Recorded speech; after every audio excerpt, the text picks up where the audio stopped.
இதை வச்சுதான் கல்லை கண்டா நாயை காணும், நாயை கண்டா கல்லை காணும், கல் எடுத்துட்டு நாயை துரத்துறது. இப்படிதான் நம்ம நிறைய பழமொழிகளை தவறா புரிஞ்சுக்கிறோம்.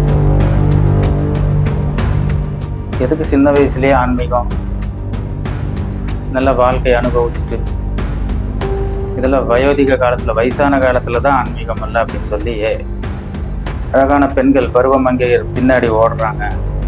தலைமுடி கோதி ஆபருக்கிற கோதி. அப்போ வாலிப பருவத்திலையும் ஆன்மீகத்துக்கு வந்த பாட்டை காணும். ஏன்னா பருவ பெண்கள் பின்னாடியே சுத்துறதுக்கே நேரஞ்சிருக்கு. அதுக்கப்புறம் கிழவனானார். அப்போது கவலை சிந்தனைகளில் பற்றுள்ளவனாகின்றான்.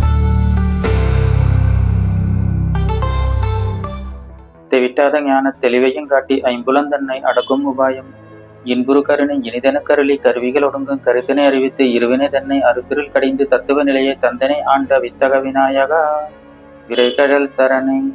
குரு பிரம்மா குரு விஷ்ணு குரு தேவோ மகேஸ்வரः குரு சாட்சாத் பரபிரம்மம் தஸ்மை ஸ்ரீ குருவே நமः. அசத்தோமா சத்கமய தமசோமா ஜோதிர்கமய பிரித்யோமா அமிர்தம் கமய. ஓம் சாந்தி சாந்தி சாந்தி. எம்மை பொய்மையிலிருந்து மெய்மைக்கும் இருளிலிருந்து ஒளிக்கும் நிலையாமையிலிருந்து நிலை பெற்றிருக்கும் இட்டுச் செல்வாயாக. ஓம் சாந்தி சாந்தி சாந்தி. அன்புள்ள ஆன்மநேய அன்பர்களே வணக்கம். இறையருளும் குருவருளும் என்றும் உங்களுக்கு குறித்தாக. இன்றைய சமய வகுப்பு சத் சங்கத்துல நம்ம பார்க்க போற பாடம் ஜெகத்குரு ஸ்ரீ ஆதிசங்கரர் அருளிய பஜகோவிந்தம் பாடல் 7. இப்ப பாடலை படிக்கிறேன், கவனமா கேளுங்க. பாலஸ்தாவத் கிரீடா சக்த தருணஸ்தாவத் தருணி சக்த விருத்தஸ்தாவத் சிந்தா சக்த பரே பிரம்மணி கோபின சக்த. குழந்தையானால் அப்போது விளையாட்டில் பற்றுள்ளவனாகிறான். வாலிபனானால் அப்போது பருவமங்கையரிடம் பற்றுள்ளவனாகின்றான். கிழவனானால் அப்போது கவலை சிந்தனைகளில் பற்றுள்ளவனாகிறான். பரபிரம்மத்தில் பற்றுள்ளவர் எவரும் இல்லை. குழந்தையானால் அப்போது விளையாட்டில் பற்றுள்ளவனாகின்றான். அதாவது பாலத்தாவத் கிரீடா சக்த. ஏன்னா குழந்தையா இருக்கிற வரைக்கும் அது ஒரு விளையாட்டு பருவம். நல்லா ஓடி ஆடி விளையாடுறதுல தான் ரொம்ப ஆர்வம். நல்ல பக்கத்து வீட்டில் அவனை மாதிரி இருக்கக்கூடிய அதே வயது குழந்தைகளை கூட்டிகிட்டு தெருவில் மண் விளையாடுறது, இதெல்லாம் அந்த காலம். இப்போ நவீன காலத்தில் அப்படியெல்லாம் எதுவும் இல்லை. எல்லாரும் வீட்டுக்குள்ளே செல்ஃபோனை வச்சுட்டு வீடியோ கேம் தான் விளையாடுறாங்க. ஆனால் அந்த காலத்தில் அப்படி இருந்துச்சு. வீதியில் எல்லா குழந்தைகளும் சேர்ந்துக்கிட்டு அந்த புழுதியில் மண்ணில் விளையாடுறது, அது ஒரு தனி சுகம். அந்த மாதிரி குழந்தையானால் அப்போது விளையாட்டில் பற்றுள்ளவனாகின்றான். இப்போடா ஸ்கூல் விடும், ஃப்ரெண்ட்ஸுகளோடெல்லாம் சேர்ந்து விளையாடலாம் அப்படிங்கிற அந்த ஆர்வம் இருக்கும். அதுக்கப்புறம் வாலிபனானால் அப்போது பருவ மங்கையரிடம் பற்றுள்ளவனாகின்றான். அந்த வாலிப பருவத்தில் குழந்தை பருவ விளையாட்டெல்லாம் போய் பருவ மங்கையரிடம் பற்றுள்ளவனாகிறான். அப்படியே தலைமுடியெல்லாம் அப்படி கோதிட்டு அப்படி பெண்கள் பின்னாடி. அதுக்கப்புறம் கிழவனானார் அப்போது கவலை சிந்தனைகளில் பற்றுள்ளவனாகின்றான். ஏன்னா ஒவ்வொரு பருவத்துல ஒவ்வொருல பற்று, ஒவ்வொரு சிந்தனை, வேறுபட்ட மாறுபட்ட சிந்தனைகள். அந்த வயதான காலத்துல நம்ம என்ன பண்ண போறோம், நம்ம பார்த்துக்கிறதுக்கு யார் இருக்கா, கடைசி வரைக்கும் யார் பார்த்துக்குவாங்க அப்படிங்கிற பலவிதமான சிந்தனைகள். சுவாமி விவேகானந்தர் சொல்றாரு, ஒரு இளைஞனுக்கு இந்த உலகமே ஒரு மகிழ்ச்சிகரமான ஒரு உலகமா இருக்கு, உற்சாகமான உலகமா இருக்கு. அந்த வயது முதிர்ந்தவங்களுக்கு ஒரு மிகப்பெரிய ஒரு கவலை சுவர் அப்படியே முன்னாடி நிக்குது. ஏன்னா ஆயுள் முடிஞ்சது, இனி வாழ்றதுக்கு ஒண்ணும் இல்லை. வாழ்ந்து முடிஞ்ச காலம் கூட ஒரு நிறைவான வாழ்க்கை இல்லை. இன்னும் பல ஆசைகள் நிறைவேறாத ஆசையாவே நிராசையாவே இருக்கு. என்ன பண்றது, அதுக்குள்ள வயசாயிருச்சு, நம்ம நினைச்சது எதுவுமே நடக்கல, வாழ்க்கை அப்படியே ஓடிருச்சு இப்படி திரும்பி பார்க்கறதுக்குள்ள. அதனால அந்த நிறைவேறாத ஆசைகளுடன் அந்த வயோதிக காலத்துல வந்து அப்பவும் அந்த ஆசைகள் எதுவும் நிறைவேறாம அப்படியே ஆசை போட்டுட்டு பழைய நினைவுகளை ஒரு கவலையாவே இருக்கு. அப்போ உடம்புக்கும் முடியாது, ஆசைகளையும் நிறைவேற்றிக்க முடியாது. அப்போ ஒவ்வொரு பருவத்திலையும் இப்படிதான் ஆதிசங்கரர் என்ன சொல்றாருன்னா, வீணா கழிக்கிறாங்க ஒவ்வொரு பருவத்தையும். ஆதிசங்கரர் ஆன்மீகத்துக்கு வரும்போது அவருக்கு வயது 6 வயதிலே எல்லா வேதாந்தங்களையும் கற்று உணர்ந்துட்டார். ஏன்னா எல்லாம் இப்படிதான். எதுக்கு சின்ன வயசுலயே ஆன்மீகம், நல்ல வாழ்க்கையை அனுபவிச்சுட்டு இதெல்லாம் வயோதிக காலத்துல வயசான காலத்துலதான் ஆன்மீகம் அல்ல அப்படின்னு சொல்லி எல்லாரும் வாழ்க்கையை பூரா வீணடிச்சிடறாங்க. அதைத்தான் இங்க குறிப்பிடுறாரு. சின்ன வயசுல குழந்தையானால் அப்போது விளையாட்டில் பற்றுள்ளவன் ஆகின்றான். பாலஸ்தாவத் கிரீடா சக்தாஸ்.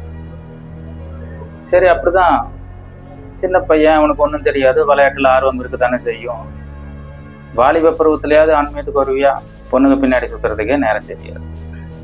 பட்டினத்தார் கூட தலைமுடி கோதி அவர் பிற ஓடி, தலைமுடி கோதி அழகான பெண்கள் பருவமங்கையர் பின்னாடி ஓடுறாங்க அப்படின்னு சொல்றாரு. தலைமுடி கோதி அவர் பிற ஓடி. அப்போ வாலிப பருவத்திலையும் ஆன்மீகத்துக்கு வந்த பாட்டை காணும். ஏன்னா பருவ பெண்கள் பின்னாடியே சுத்துறதுக்கே நேரம் தெரியாது. சரி, நீங்க சொன்ன மாதிரி வயசான காலத்துல ஆன்மீகத்துக்கு வந்துடலாமே, அது எப்படி வர முடியும்? சிறு வயசுல இருந்தே பயிற்சி எடுத்தா மட்டும்தானே வர முடியும். வயசான காலத்துல அப்படியே ஆன்மீகத்துல வந்து அப்படி தாவி வந்துட முடியுமா? என்ன பயிற்றுவிக்கப்படாத மனம், பக்குவமடையாத மனம், எந்த ஒரு ஆன்மீக பயிற்சியும் இல்லை, மனதுக்கு எந்த ஒரு பயிற்சியும் கொடுக்கப்படலை, மனம் அடங்காது. அந்த வயதான காலத்திலையும் ஐம்புலன்கள் அடங்காது. இன்னும் வயசான காலத்துல தான் இன்னும் விதவிதமா ருசியா சாப்பிடணும்னு ஆசை வரும். ஏன்? காமம் கூட கட்டுப்பட்டிருக்காது. ஏன்னா வயோதிக காலத்திலையும் சில பாலியல் சம்பந்தமான தவறுகளை நிறைய பேர் செய்யறத நம்ம பார்க்கிறோம் ஊடகங்கள்ல. இது பயிற்றுவிக்கப்படாத மனம். சிறு வயதிலிருந்தே அந்த மனம் பயிற்றுவிக்கப்பட்டால் மட்டும்தான் முறையான அந்த ஆன்மீக பயிற்சி. அந்த முறையா பயிற்றுவிக்கப்படாத மனம் நிச்சயமா அது அடங்காது. அதனாலதான் பலவிதமான கவலை சிந்தனைகள்ல அவங்க மூழ்க வேண்டியதா இருக்கு. வயோதிக காலத்துல நிம்மதி இல்லாம, மன அமைதி இல்லாம, அந்த சிறு வயதிலிருந்தே மனம் பழக்கப்பட்டு அந்த சரியான வாலிப பருவத்துல சரியான நேரத்துல காமம் முதலான அந்த உணர்ச்சிகளை அடக்கி இருந்தா, அடக்கிறது அப்படிங்கிறது தவறு.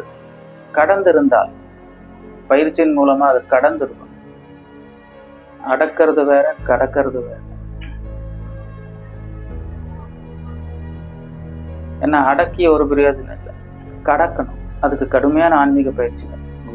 ஒரு ஆன்மீக குருவை சரணாகதி அடைஞ்சு ஏற்கனவே அனைத்தும் கடந்த ஆதிசங்கரர் விவேக சூடாமணியில சொல்றாரு, ஒரு குரு எப்படி இருக்கணும்? ஒரு நீரு பூத்த நெருப்பு மாதிரி இருக்கணும். நீரு பூத்த நெருப்பு அப்படின்னா எல்லாம் பற்றி எரிஞ்சு அமைதியா அந்த நீர் சாம்பல் பற்றி இருந்து சாம்பல் எப்படி இருக்குதோ அந்த மாதிரி அவர் வந்து எல்லாத்தையும் எரிச்சு, காம குரோதாதிகள் எல்லாத்தையும் எரிச்சு அவர் அமைதியான சாம்பல் மாதிரி அமைதியா இருக்கிறவர் தான் குரு. அவருடைய கர்மா எல்லாமே எரிச்சிருக்கணும். அவர் அனைத்தையும் கடந்து இருக்கணும். காமத்தை கடந்து இருக்கணும். காமத்தை கடந்த ஒருத்தரால தான் ஒரு மனதை அடக்கிறதுக்கும் காமத்தை கடக்கிறதுக்கும் ஒரு சீடனுக்கு பயிற்சி அளிக்க முடியும். அதனாலதான் நம்ம சனாதனத்துல வந்து பிரம்மச்சரியத்துக்கு ரொம்ப முக்கியத்துவம் கொடுக்கப்பட்டிருக்கு. 12 ஆண்டுகள் வலுவாத பிரம்மச்சரியம் இருந்தால் மட்டுமே ஆன்மீகத்தின் உயர்நிலை அடைய முடியும்னு சுவாமி விவேகானந்தர் சொல்றார். 12 ஆண்டுகள் வலுவாத பிரம்மச்சரியம் அவசியம்.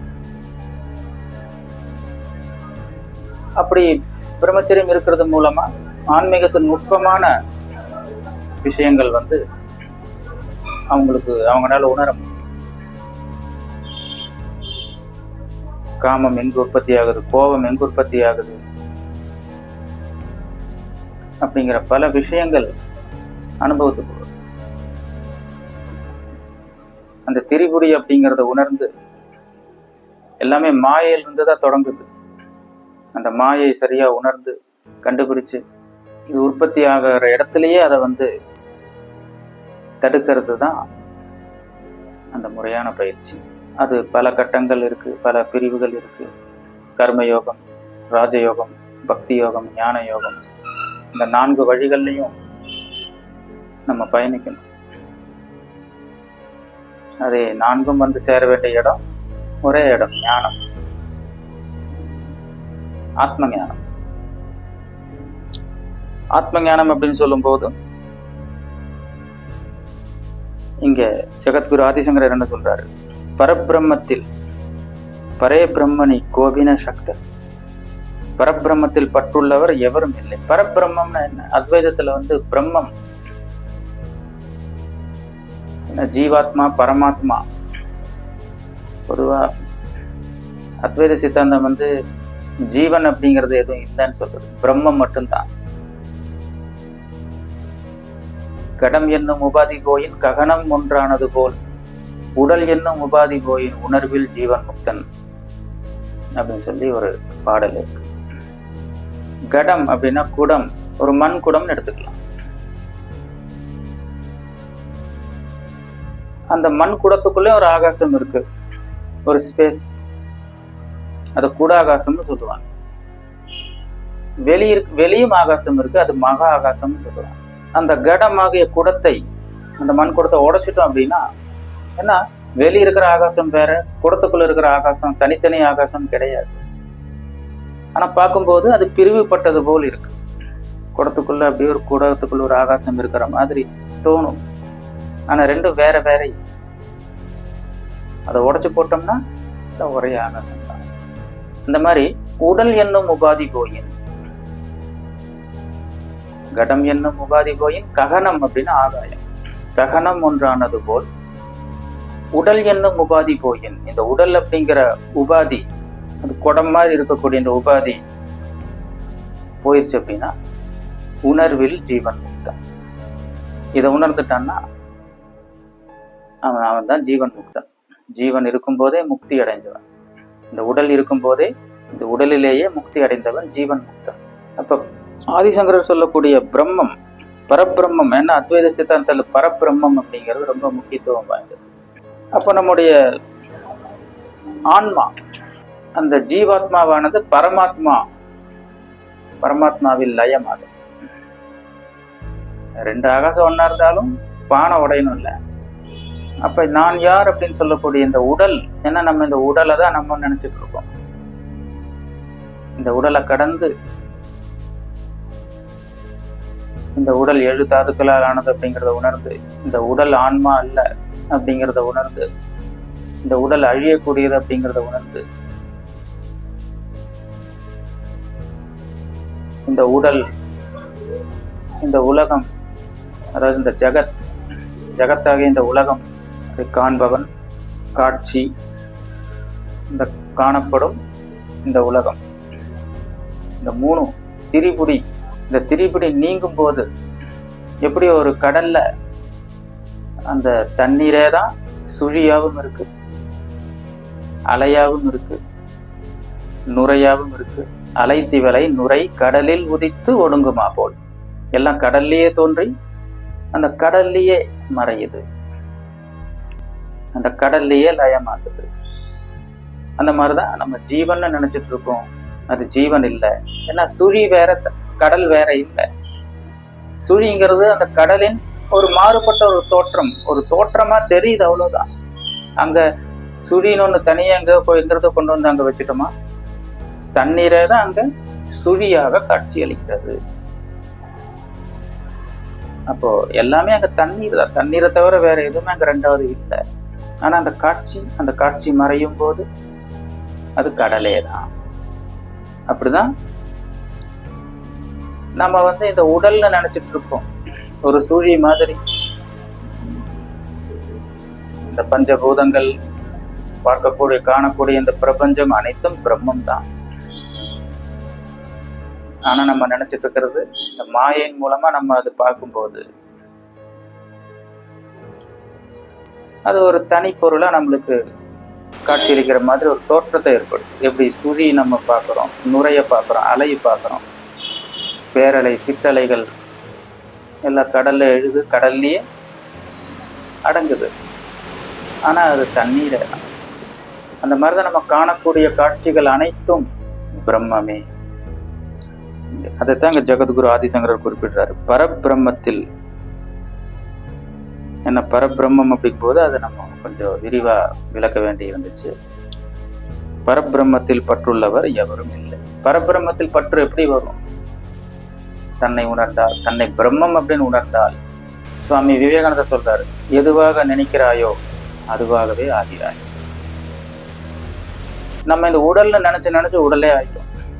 அதாவது நம்ம கடல் இல்ல, சுழின்னு நினைச்சு நம்மளை பிரிச்சுட்டோம். அந்த கடல், அந்த பிரம்மத்தை மறந்து சுழியாவே மாறிட்டோம். அதுதான் நம்ம உடலாவே மாறிட்டோம்.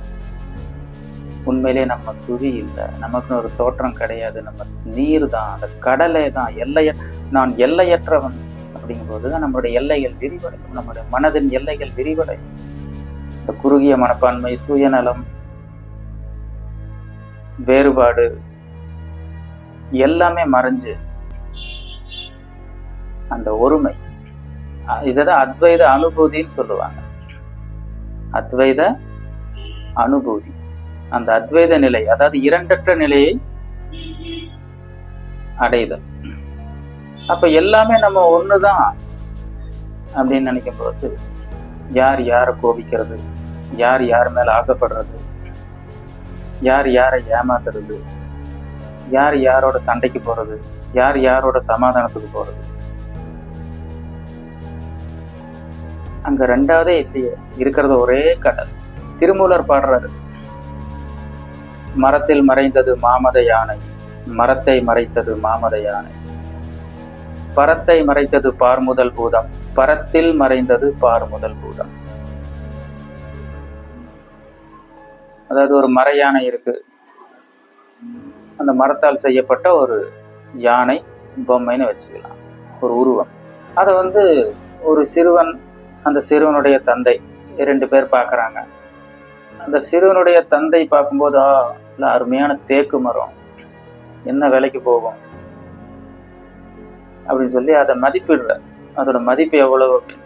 ஏன்னா அவருக்கு அது மரமா தெரியுது, தேக்கு மரமா தெரியுது. அந்த யானை உருவத்தை அவரு பார்க்கறது இல்லை, அது அவர் கண்ணுக்கு தெரியல. நல்ல தேக்கு மரம், நல்ல விலைக்கு போகும். அந்த சிறுவன் யானை அப்படின்னு சொல்லி சந்தோஷமா அதை தொட்டு பார்க்கறான், சந்தோஷப்படுறான். அது யானையாவே அவன் கண்ணுக்கு தெரியுது. அப்போ ஒரே பொருள் வேற வேற கண்ணோட்டத்துல பார்க்கப்படுது. ஒருவருக்கு விலை மதிப்புள்ள ஒரு தேக்கு மர கட்டையாகும், இன்னொருத்தருக்கு அது ஒரு அழகிய யானை உருவமாகும். அந்த மாதிரிதான் அடுத்தது சொல்றாரு, பரத்தை மறைத்தது பார்முதல் பூதம், பரத்தில் மறைந்தது பார்முதல் பூதம். இந்த பரத்தை மறைக்குது எது? பார்முதல் பூதம். இந்த உலகத்துக்கே முதல் பூதமாக இருக்கக்கூடிய எது? அது இந்த பரத்தில் மறைஞ்சிருக்கு. அது நம்ம உணரும் போது, கண்டுபிடிக்க போது, அந்த முழு முதல் பூதம், இந்த உலகமே தோன்றதுக்கு என்ன காரணமா, ஆதி காரணமா இருந்துச்சோ, அந்த முதல் பூதம் கண்டுபிடிக்கப்பட்டவுடன் பரத்தை மறைத்தது முதல் பூதம். இந்த பரம் காணாம போகுது, இந்த உலகம் காணாம போகுது. இந்த உலகம் தெரிஞ்சிட்டு இருக்கிற வரைக்கும் அது பரத்துல மறைஞ்சிருக்கு. பரத்தை மறைத்தது முதல் பூதம், பரத்தில் மறைந்தது முதல் பூதம். அதாவது ஒண்ணு பார்க்கும்போது ஒண்ணு இல்லை. யானையா பார்க்கும்போது மரம் இல்லை, மரமாக பார்க்கும்போது யானை இல்லை. இதை வச்சுதான் கல்லை கண்டா நாயை காணோம், நாயை கண்டா கல்லை காணோங்கிற அந்த பழமொழியெல்லாம் வந்துச்சு. அதை கல் எடுத்துட்டு நாயை துரத்துறது.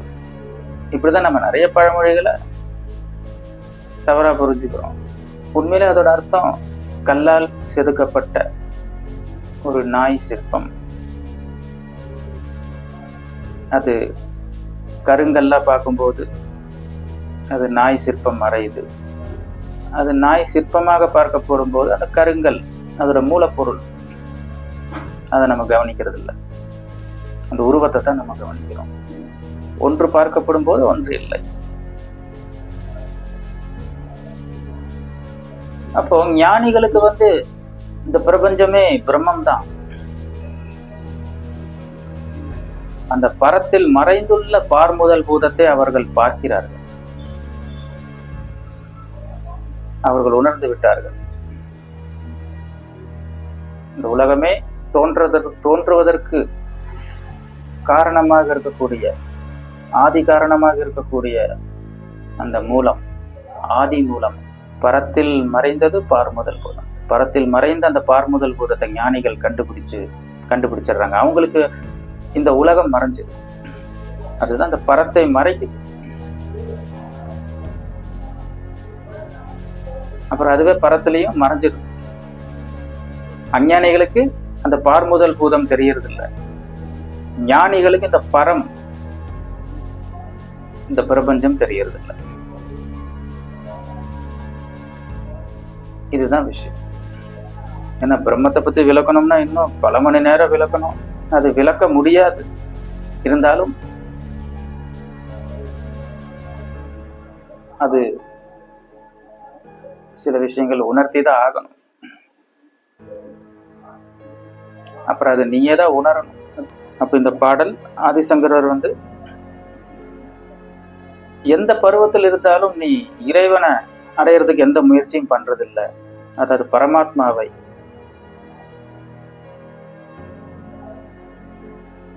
பரபிரம்மத்தை அடையிறதுக்கான எந்த ஒரு முயற்சியும் நீ எடுக்கிறது இல்லை. சின்ன குழந்தையா இருக்கிற வரைக்கும் விளையாட்டுலயே நேரம் போயிருது, காலத்தை கழிச்சத. வாலிபனானால் அப்போது பருவமங்கையரிடம் பற்றுள்ளவனாகின்றான். பருவமங்கையர்கள் பின்னாடி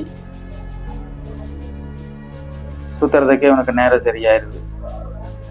அதுக்கப்புறம் ஒரு வயசாயிருது. கிழவனானால் அப்போது கவலை சிந்தனைகளில் பற்றுள்ளவனாகின்றான். ஏன்னா உலக விஷயத்தை நம்ம எடுத்துட்டோம்னு கூட ஒரு உதாரணத்துக்கு சொல்றேன். சின்ன வயசுல இருந்தே நிறைய பணம் சம்பாதிச்சா வயதான காலத்துல கொஞ்சம் சுகமா கஷ்டம் இல்லாம வாழறா அப்படின்னு சொல்லுவாங்க.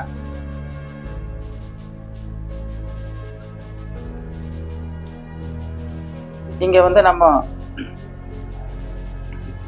எந்த பணமும் சம்பாதிக்காம விளையாட்டாவே பொழுத கழிச்சுட்டு இறுதி காலத்துல எப்படி கஷ்டப்படுறானோ அந்த மாதிரி நம்ம ஞானத்தை சம்பாதிக்காம இறுதி காலத்துல, ஏன்னா அந்த கவலை சிந்தனை அப்படிங்கிறது, கவலைங்கிறது வந்துடும் தானாவே. ஞானம் வந்துருச்சுன்னா கவலை வர, ஆனந்தம் மட்டும்தான் இருக்கும்.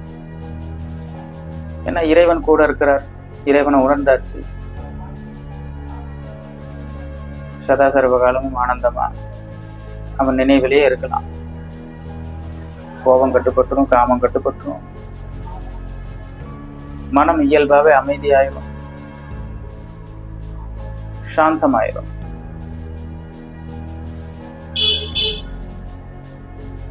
இல்லைன்னா விருத்தஸ்தாவத் சிந்தா சக்த. இதுல இருந்து ஆதிசங்கரர் என்ன சொல்ல வர்றார்? சிறு வயசுல இருந்தே நீ ஞானத்தை தேட நேரத்தை வீணடிக்காத. சிறு வயசுல இருந்தே இறைவன் அடையிறதுக்கான பயிற்சி, அதுக்கான முயற்சி செய். அதுக்கப்புறம் நீ கவலைப்பட தேவையில்லை. அதுக்கப்புறம் இந்த உலகத்தில் நீ எப்படி வாழணும் அப்படிங்கிறது குழப்பம் உனக்கு இருக்க. அதுக்கப்புறம் நீ பகவத்கீதையில பகவான் ஸ்ரீ கிருஷ்ணர் சொல்றார், இதுவரை நீ கேட்டதை பற்றியும் இனி கேட்கவிருப்பதை பற்றியும் நீ வெறுப்படைய போகிறார். அதுக்கு ஸ்ரீ ஆதிசங்கரர் கூட விளக்கம் எழுதியிருப்பார். அப்போது பார்க்கப்பட்டது கேட்கப்பட்டவையெல்லாம் வீண் அல்லவா அப்படின்னு சொல்றார். ஏன்னா அதுக்கப்புறம் நீ அடைய வேண்டியதை அடைந்தவனாகி கிருதகிருத்தியன், அடைய வேண்டியதை அடைந்தவன். இனி நீ அடையிறதுக்கு ஒண்ணு இல்லை. அதுக்கப்புறம் நீ எந்த குழப்பம் வராது. ஏன்னா இறைவனையே பார்த்தாச்சு. அதுக்கப்புறம் நீ என்ன பார்க்கறதுக்கு இருக்கு? இனி அதுக்கப்புறம் நீ என்ன செஞ்சாலும். அதனால இன்னொரு ஸ்லோகத்துல பகவான் சொல்றார், ஒன்றை செய்வதால் அவனுக்கு எந்த ஒரு நன்மையும் இல்லை, செய்யாததால் எந்த ஒரு தீமையும் இல்லை. இந்த உலகத்தில் ஏதாவது ஒன்றை துணையாக கொண்டு நான் அடைய வேண்டியது என்பதும் இல்லை அப்படின்னு சொல்றாரு.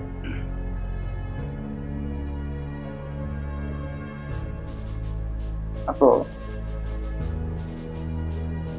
அந்த கிருதகிருத்தியன் அடைய அப்படின்னு ஆகிறது தான் அந்த பரபிரம்மத்தை உணர்றது, இறைவனை உணர்றது. இப்ப பரபிரம்மம் அப்படிங்கிறது உங்களுக்கு ஓரளவுக்கு விளங்கி இருக்குன்னு நினைக்கிறேன். இறைவன், பரமாத்மா, எப்படி வேணாலும் சொல்லலாம். அப்ப சிறு வயசுல இருந்தே அந்த நிலை அடையணும் அப்படிங்கிறது தான் ஆதிசங்கருடைய நோக்கம். அது அவரையும் கூட ஒரு முன்னுதாரணம். சிறு வயதிலேயே ஒரு தெளிவான ஒரு ஞானத்தின் பாதையில பயணித்தவர், மகா ஞானி. அதனால அந்த மகான்கள் காட்டிய வழியிலேயே நம்மளும் பயணிச்சோம்னா அவங்க அடைஞ்ச அதே நிலை அடையலாம் அப்படிங்கிறது தான் நிதர்சனமான உண்மை. இதோட இந்த சத்சங்கம், சமய வகுப்பு சத்சங்கம் இன்னைக்கு நிறைவடையுது. அடுத்த சமய வகுப்பு சத்சங்கத்துல நம்ம அடுத்த பாடலும் அதற்கான விளக்கங்களையும் பார்க்கலாம். சர்வே பவந்து சுகினः சர்வே சந்து நிராமயः சர்வே பத்ராணி பஷ்யந்து மா கச்சித் துக்கபாக் பவேத். ஓம் சாந்தி சாந்தி சாந்தி.